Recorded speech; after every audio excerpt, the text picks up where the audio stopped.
Every kid in America is going to hate you.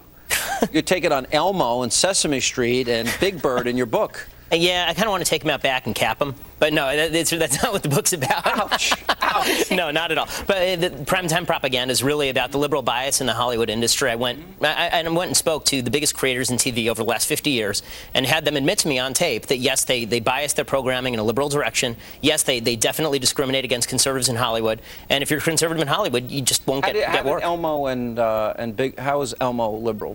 How do you, could you describe how they push their agenda? I mean, I talked to one of the guys who was at Children's Television Workshop originally, and he said that the whole purpose of Sesame Street was to cater to black and Hispanic youths who, quote unquote, did not have reading literature in the house. So there's kind of this soft bigotry of low expectations that's automatically associated with Sesame Street. And by the way, if you go on the Sesame Street website, it talks about when you're bringing up your child, make sure that you use gender-neutral language. Make sure that you give your boys dolls and make sure that you give your girls fire trucks. Yeah, and that's setting up a problem.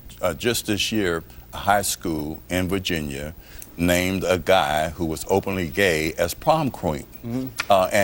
So sometimes, you know, fiction does inform reality, and as Ken Kukowski and I lay out in our book, you know, there's a direct assault on this country's moral foundation, and that's a problem because Now, you speak to a lot of young girls, a lot of groups, and you're going to be out on tour actually all summer. You're going to be giving a lot of speeches. Yes. You know, a lot of kids, you know, the values of young people today scare me because we're robbing them at earlier ages of their childhood.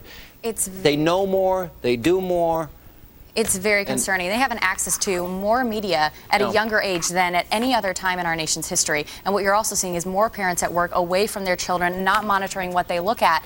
And so I grew up watching Sesame Street, and I turned out to be a good conservative. But I had parents that we watched other things, and we talked about the meaning of them, and that's what's missing. It's not just Sesame Street. It's the This is how old I am. I mean, I grew up watching Green Acres and Andy Griffith. Yeah, before the shift. That was before the shift. Yeah, honestly. I Love Lucy and The Honeymooners. But artists have been liberal, have been more liberal than the general population for centuries. Have you even heard of these shows I'm mentioning? You don't even know what I'm talking about. Yes, I could whistle the Andy Griffith song. Yes, I know what you're talking I'm just about. checking. What really concerns me is that if you look at any big government regime, any authoritarian, totalitarian regime, they've attacked two basic intermediary institutions, the family and the church. And that's what's happening in our culture right now.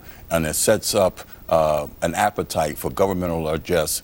Government becomes the family. Government becomes, you know, the leader. Look, I think liberals are so sanctimonious in their desire. They think their morality is so superior. You know, when you think about it, they feel like they can circumvent the values of parents when they go to school, teach them things that they themselves are teaching the opposite of. They don't do the basics, reading, writing, and math. They think redistribution is morally superior, but they only use other people's money to get there. They'll admit it. I mean, people in Hollywood actually admit that this is their agenda. And what did the Friends guy tell you again? Oh, well, Marta Kaufman, who is the creator of Friends, actually said to me that an episode in the first season of Friends was, direct quote now, an F-U to the right. And these people say this openly in the comfort of their own homes. Yeah, that's what they feel like they should be doing. These are a bunch of limousine liberals who, by and large, feel bad about the fact that they're very wealthy. And so in order to justify that, they have to shock the bourgeoisie. They have to slap us across the face. I don't understand. If they're so wealthy and they got, you know, all these moral values, instead of saying, why don't they start their own, you know, charities and donate to all the liberal causes they want? Exactly. That's what they should do. But it's a basic difference in worldview, and that usually liberals and people on the left, secular humanists, believe that human nature is ultimately good. What whereas conservatives believe of young it's not, people like both of you, because you're both younger than Ken and I, what percentage of people agree with you that you meet your age? I don't know, 45%? Oh, 20%? 20. And here's the problem, Sean. We are rapidly becoming a culture where earning money doesn't entitle you to it, but wanting money does.